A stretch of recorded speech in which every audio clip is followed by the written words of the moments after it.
dia, Bruno. Bom dia a todo mundo que está chegando agora. Bom, nós estamos falando, né, de... Tudo bem, Marcos? Estamos falando de tipos diferentes de PCR. No caso, a PCR de hoje é a QPCR, tá? PCR quantitativa, mas que muitas vezes o pessoal chama também de PCR em tempo real. Então, assim, ao olhar, né, o casting de exames que um laboratório faz, tem que tomar muito cuidado, porque muitas vezes os laboratórios chamam só assim, RT-PCR. Mas o correto é o seguinte, como nós já vimos, RT-PCR é a PCR de transcrição reversa. E a PCR em tempo real, embora ela seja em tempo real, o correto é chamar de QPCR, mas o pessoal não aplica isso na prática. Então tem que tomar muito cuidado. O que você faz para saber quando é uma e quando é outra? O fato que PCR por transcrição reversa sempre é baseada no RNA. Já a PCR em tempo real pode ser para análise de DNA e para análise de RNA também, tá? Esse é o cuidado que a gente tem que tomar. Por que essa PCR ela é chamada de PCR em tempo real? Porque nessa PCR, né, pelo uso daqueles fluoróforos, essa PCR vai permitir que os resultados eles sejam visualizados imediatamente, o que é diferente das outras PCRs, que eu tenho que primeiramente, né, fazer a reação de PCR e só após o término dessa reação eu passo os resultados por uma eletroforese. Aqui a PCR não. O que acontece é que o uso desses fluoróforos, tá? Fluoróforo é um elemento fluorescente. Esse elemento fluorescente na reação vai permitir com que a reação seja monitorada em tempo real, por isso se chama também PCR em tempo real. O que acontece? Para fazer uma QPCR, como eu também falei na aula gravada, não basta usar qualquer equipamento, tem que ser um termociclador especial. Por que um termociclador especial? O que eu vou explicar aqui, eu também mencionei isso na aula gravada, é o seguinte, gente. Quando a gente trabalha com um elemento que tem a capacidade de ser excitado por luz, o equipamento tem que ser diferenciado. No terceiro ano, a maior parte das análises que vocês vão fazer na área de imunologia e na área de bioquímica são áreas em que os equipamentos usam esse sistema. O que é esse sistema? O sistema que a gente trabalha com comprimento de onda. O que acontece? Esses equipamentos, eles têm a capacidade, tá? De, no equipamento, ter, né, um dispositivo capaz de emitir um feixe de luz, tá? Uma luz. Essa luz, por sua vez, lá dentro do equipamento, ela tem a capacidade de excitar esse fluoróforo. Vou colocar aqui o fluoróforo. Ixi, tá muito claro verde. Tem a capacidade de excitar esse fluoróforo. Então, sem a emissão da luz, geralmente o fluoróforo não é ativo. Ele é ativo quando a luz incide sobre ele. E aí ele brilha, lógico. O equipamento ainda tem que ter um componente, né, capaz de captar, então, esse brilho, certo? Geralmente, né, esses equipamentos, principalmente os da área de biologia molecular, e a partir de hoje a gente vai falar muito sobre esses fluoróforos, toda essa reação aqui, ela acontece internamente no equipamento, você não visualiza isso. Mas o que acontece é que o equipamento, por sua vez, ou seja, o termociclador, tá? Ele vai estar lá ligado, né, a um cabo USB. Esse cabo USB, por sua vez, vai estar ligado a um notebook, certo? Esse notebook, por sua vez, tem que ter um software específico. Então, quando a gente compra o termociclador especial, automaticamente, geralmente a gente tem que comprar o software, porque o software é extremamente caro. Lá, então, tá, com o software ligado ao termociclador, conforme, né, vai acontecendo a amplificação, lembrando que o básico da amplificação é desnaturação, anelamento e extensão, né?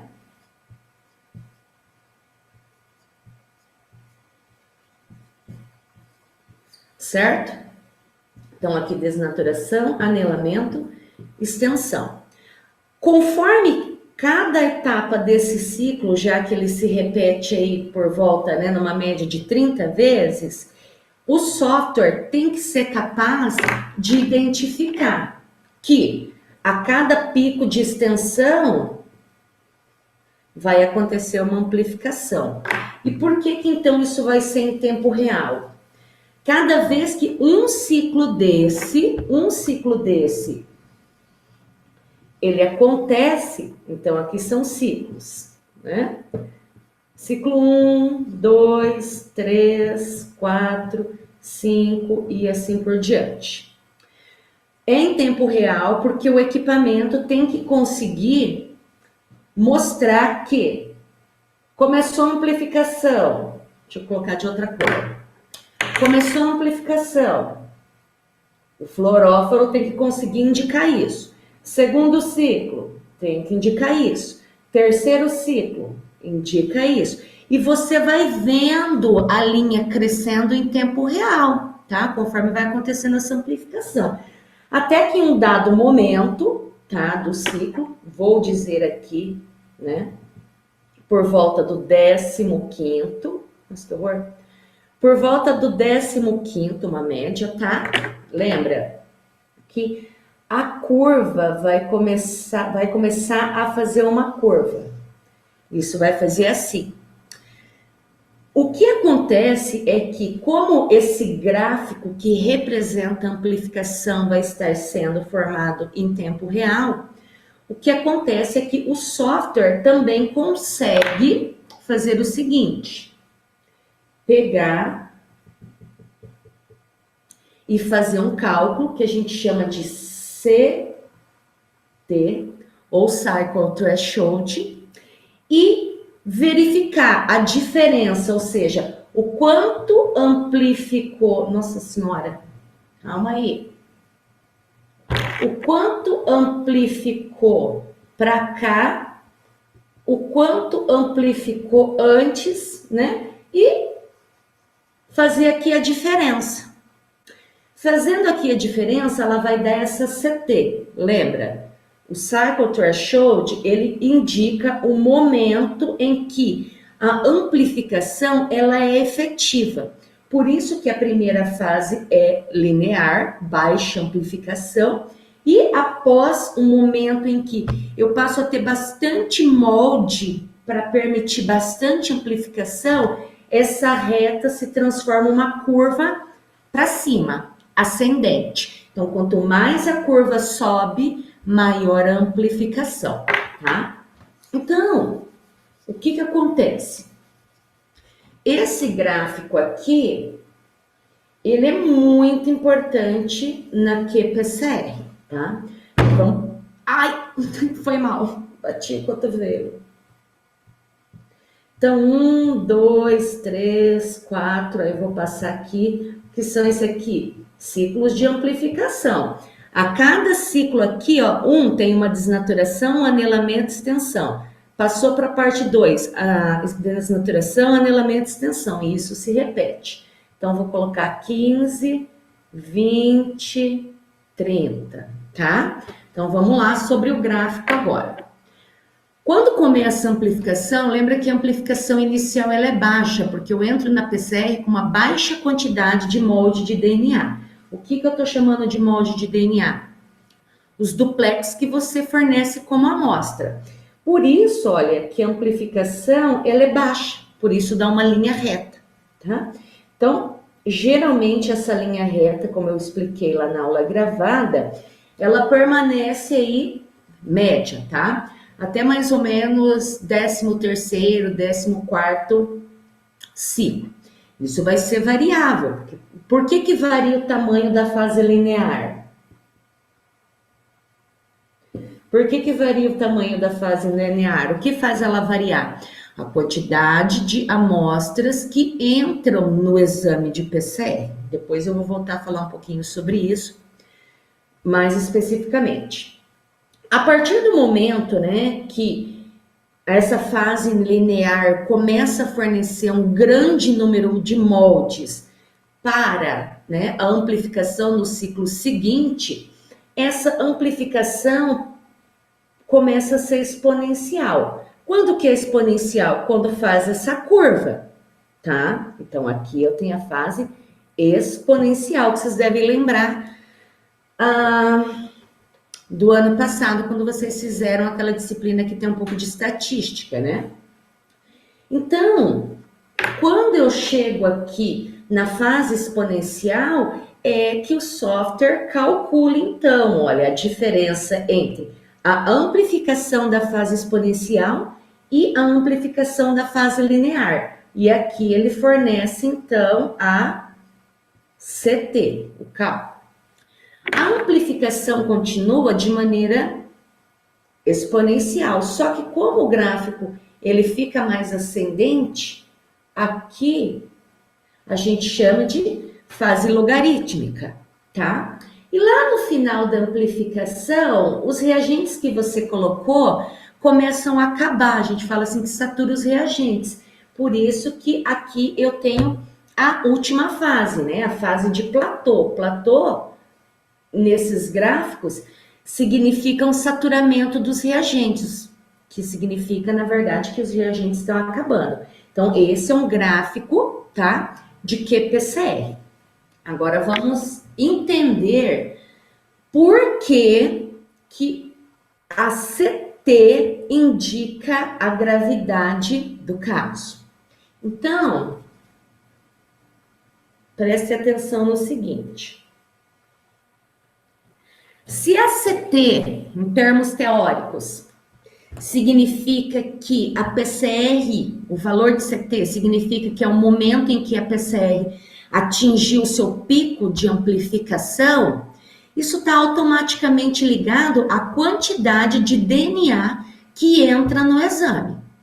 Então, um paciente que entra, vou pegar o exemplo do Covid-19, tá? Porque é um vírus de RNA e a gente sabe que a carga viral que cada pessoa pega é diferente, né?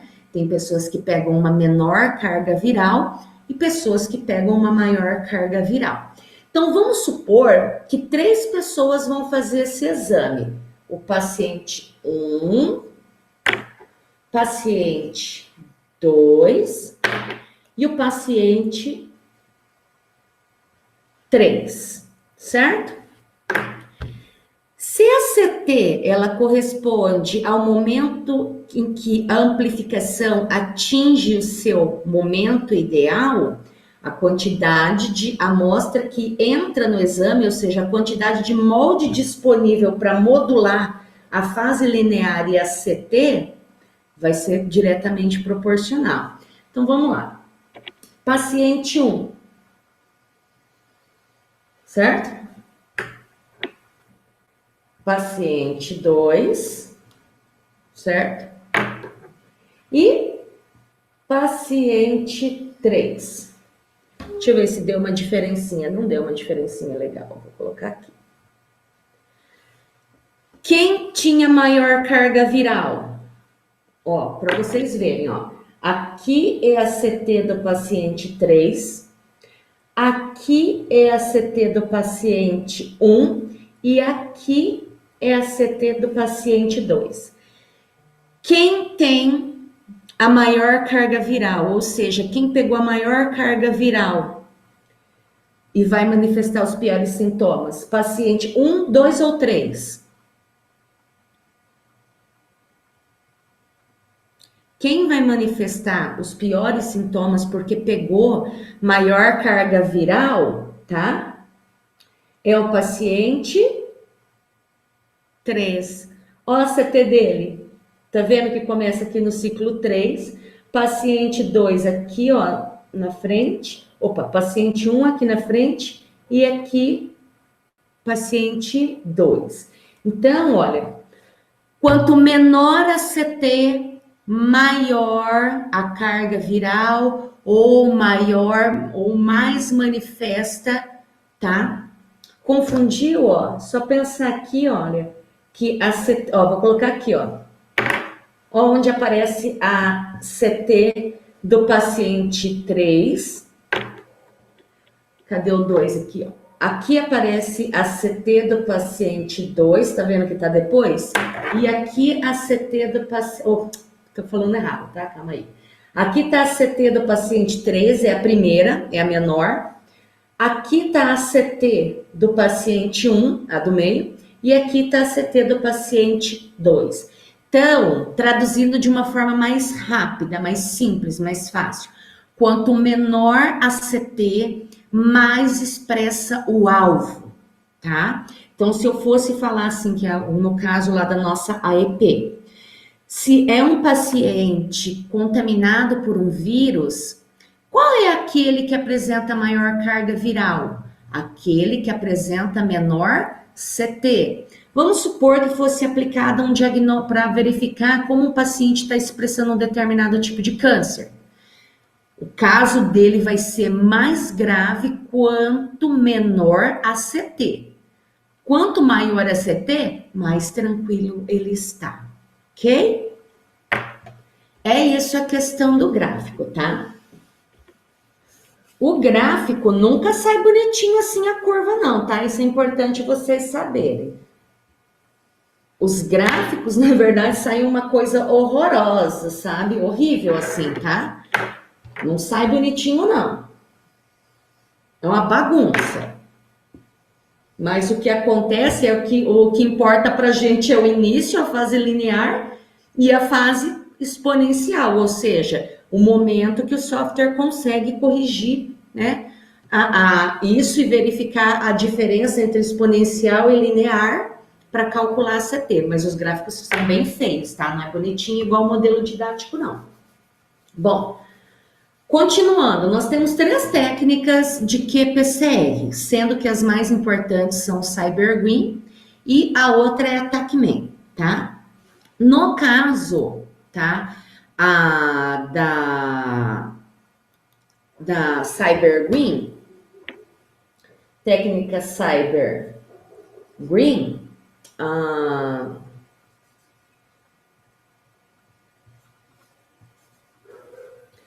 por que ela é chamada de menos específica?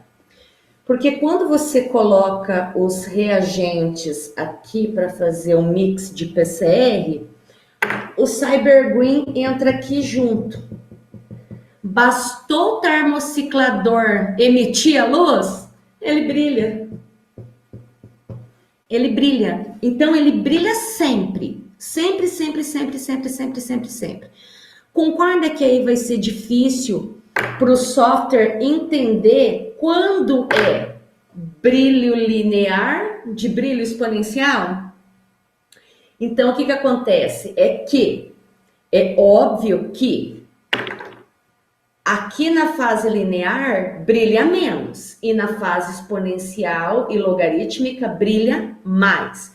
Então, quando se usa o fluoróforo CyberGreen, o software e quem analisa, ou seja, o analista tem que ser muito bom.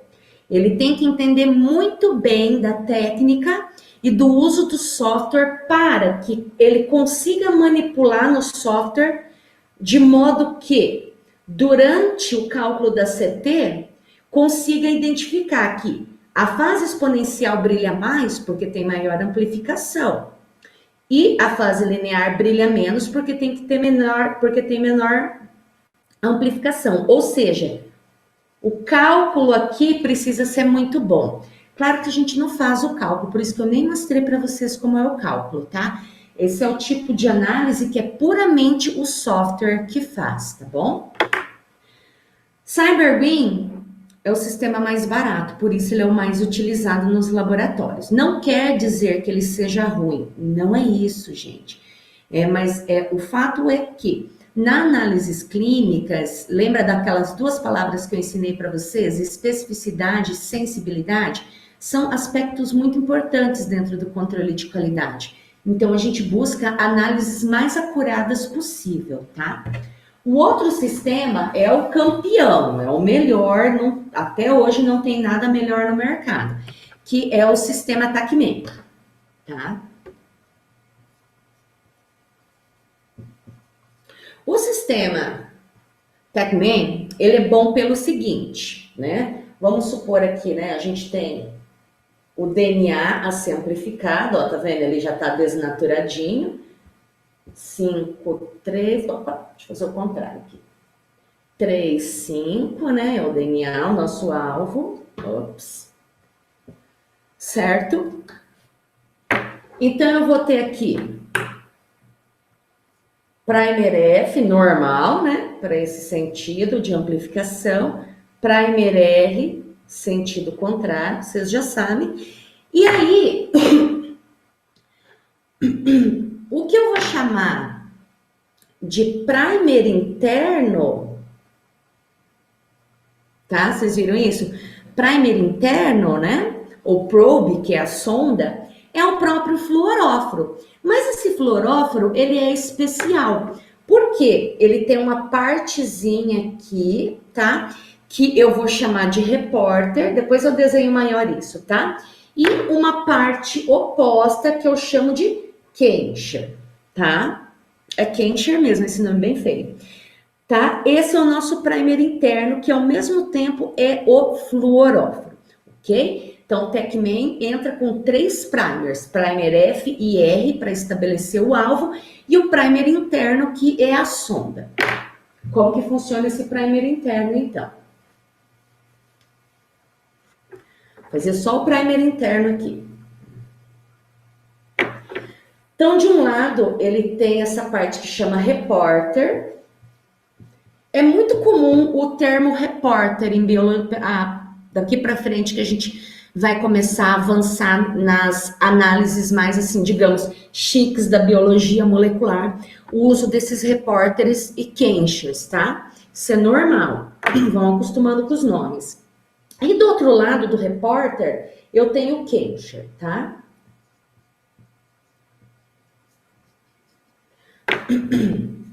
Isso aqui é o chamado primer interno. Por que primer interno? Como vocês viram, ele vai se estabelecer entre o primer F e o primer R, né? O que acontece? É o repórter que é o nosso fluoróforo, tá? Fluoróforo. É o repórter que é o nosso fluoróforo. Esse repórter, tá? Ele, por ser o fluoróforo, é ele que vai brilhar. Mas ele não brilha à toa. Essa que é a questão. Ele brilha no momento específico. E mesmo que o termociclador esteja emitindo aquela luz de excitação do fluoróforo, o detector não vai captar o brilho que esse fluoróforo possa estar emitindo fora do momento certo, porque o Kencher absorve qualquer luz que o repórter possa emitir. Por isso, sempre tem isso aí, tá? Toda vez que tiver o repórter, que vocês escutarem esse termo em biologia molecular, ele brilha. E o que é o Kencher? O Kencher absorve. Gente, nós não sabemos exatamente o que é o Kencher, tá? O repórter a gente sempre sabe. O repórter é o fluoróforo, também chamado de sonda. Agora, o Kencher, ou seja, quimicamente, como que o Kencher funciona, qual a composição? Eles são marca registrada, como vocês devem ter visto, eu deixo bem claro lá. TACMEM é marca registrada. Eles não fornecem, a gente não sabe qual é a tecnologia, tá? Então, se o repórter fluoróforo que brilha e o Kencher impede que o brilho aconteça sem necessidade, essa é a diferença do CyberGreen. Lembra que o CyberGreen brilha o tempo todo? E eu vou ter que o software detectar quando é um brilho real de amplificação e quando não é? Quando uso o sistema TACMEM, isso não acontece. Por quê? Olha que interessante. Lá quando está acontecendo, né? Lembra o ciclo de PCR? Desnaturação, anelamento, extensão? Vou colocar aqui de novo. 95, 55, 72, né? O que que acontece aqui? Na desnaturação, a dupla fita vira fita simples, certo? No anelamento, olha, dá uma olhada aqui. Os primers anelam ao alvo, olha só. Primer F, primer R e o fluoróforo, primer interno, ok? No anelamento, o primer interno está brilhando? Não, ele não brilha agora. Ele vai passar a brilhar aqui, ó, a partir de 72 graus. E, gente, não é aqui, na fase de 72 graus de extensão, que realmente a TAC polimerase copia. É aqui, na fase de extensão só, que o TACMan começa a brilhar. Então, eu tenho aqui primer F, primer R e o primer interno, certo? Quando a TAC polimerase, né, tá vindo aqui amplificar e ela encontra o primer interno no meio do caminho dela, naturalmente a TAC polimerase vem e destrói o primer interno. Ela tira os nucleotídeos dele. Isso aqui é atividade exonuclease, lembra? Ela corrige um erro que ela acha. E ela, quando ela encontra o primer interno, ela acha que é um erro. Então, ela degrada ele. Quando a TAC polimerase degradar o primer interno, aí o repórter tiver solto, ele entende que é para brilhar e o Kensher não está mais ligado, não consegue mais absorver a luz. Então, o TACMan é mais específico por isso, porque ele só brilha na fase de extensão. Ele não brilha durante a desnaturação e não brilha durante o anelamento. Diferente do Cybergreen, que já ó, começa a brilhar na desnaturação, no anelamento e na extensão. Então, não ficaria difícil de saber quando brilha mais? Por isso que o Cybergreen é menos eficiente e o TACMan é mais eficiente. Porém, o TACMan é mais caro, tá? Como a tecnologia dele é superior, ele é mais caro. E aí, vamos para a última técnica, que a gente chama de tecnologia de beacons. Que é uma marca registrada também. Essa é a tecnologia mais cara das três e a menos utilizada exatamente pelo custo. Qual a diferença aqui? É o fato de que o primer interno, ele vai estar na forma de um grampo. Ele também tem, mesma coisa, gente, o repórter de um lado, olha, certo? E o Kensher do outro. E ele tá assim dobradinho, lembra? Por conta das pontes de hidrogênio, né? Certo? Por que que o sistema Beacons fala que é mais específico? E ele é mais específico de verdade pelo seguinte, seguindo lá aquela lógica da amplificação, né? Desnaturação, anelamento e extensão, tá? Então, de novo aqui, 95 graus, 55, opa, deixa eu passar aqui para baixo, senão não cai. 95 graus, 55, 72, certo? O que que acontece? Quando aqui desnatura o DNA, tá? Automaticamente, a sonda que estava aqui na forma de grampinho, desnatura também, olha, passa a ficar fita simples, tá? Opa! Eleva aqui, né, a temperatura na desnaturação, abre o duplex, o que estava aqui na forma de um grampo, nesse primer interno, fica linear, olha, ele vai ficar linear. Passa aqui para a fase de anelamento, primer F anela, primer R anela, e agora o primer, que era um grampo, já está na forma de fita simples desnaturada, anela também. Aí aqui no final é igual. No momento em que a TAC polimerase for realizar a amplificação, ela encontra que o primer interno acha que ele é um erro, degrada ele, aí ele tá solto e vai brilhar. Entendeu? Então, a tecnologia de beacons fala que a técnica dele é a de maior sensibilidade, porque fala que não vai brilhar antes, mas de qualquer maneira, quando chegar à fase de extensão, ele sai da forma de grampo e vira fita linear. Então, vocês entenderam? Porque, embora ele custe mais caro e a propaganda dele fala que ele é mais específico, quem trabalha na área entende, mas não tem problema ele ser grampo ou ser linear. Na hora que desnaturar, ele vai virar linear do mesmo jeito. Por isso que a tecnologia de beacons não pegou e o pessoal usa o Tacman, tá bom? Fechando aqui para vocês tirarem dúvidas.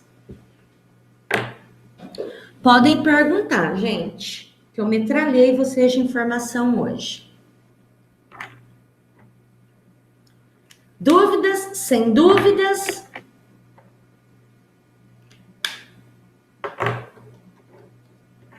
Sem dúvidas, gente? Opa, tá tranquilo? Perfeito, hein? Beleza, gente. Então, se ninguém tem dúvida... Deixa eu ver, calma aí.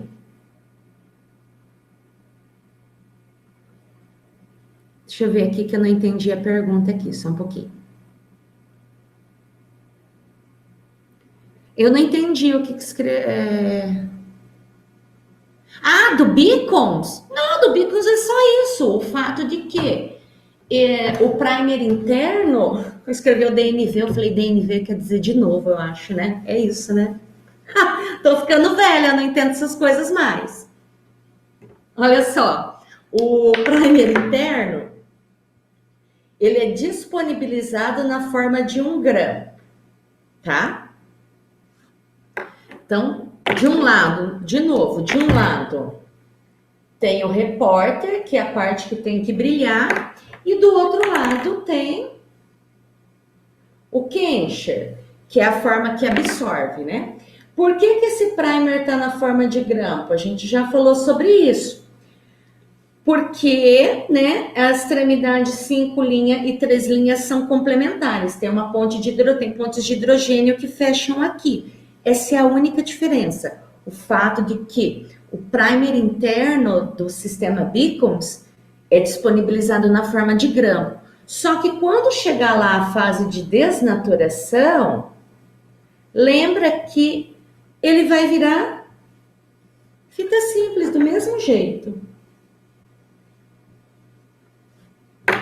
E virando fita simples, a partir desse momento, ele vai funcionar igual o sistema Tacman. No anelamento, anela entre o primer F e o R, e na extensão, a TAC polimerase vai reconhecer ele como um erro, vai degradar ele. Quando degrada, tá vendo que o repórter tá livre? Quando o repórter tá livre, ele brilha. Aí o software entende que começou a amplificação verdadeira, tá bom? É só essa a diferença. Por isso que eu comentei que como ele é mais caro que o Tacman, e quem trabalha no laboratório entende que independente do primer interno estar na forma de grampo ou não, vai funcionar do mesmo jeito. Por isso que aí o pessoal compra o sistema Tacman, porque ele é mais barato que o Beacons e a funcionalidade é a mesma, tá? Alguém tem mais alguma dúvida, gente? Não? Então tá, vou encerrar aqui, tá? E depois eu disponibilizo lá a aula gravada, tá bom? Tchau, tchau para vocês.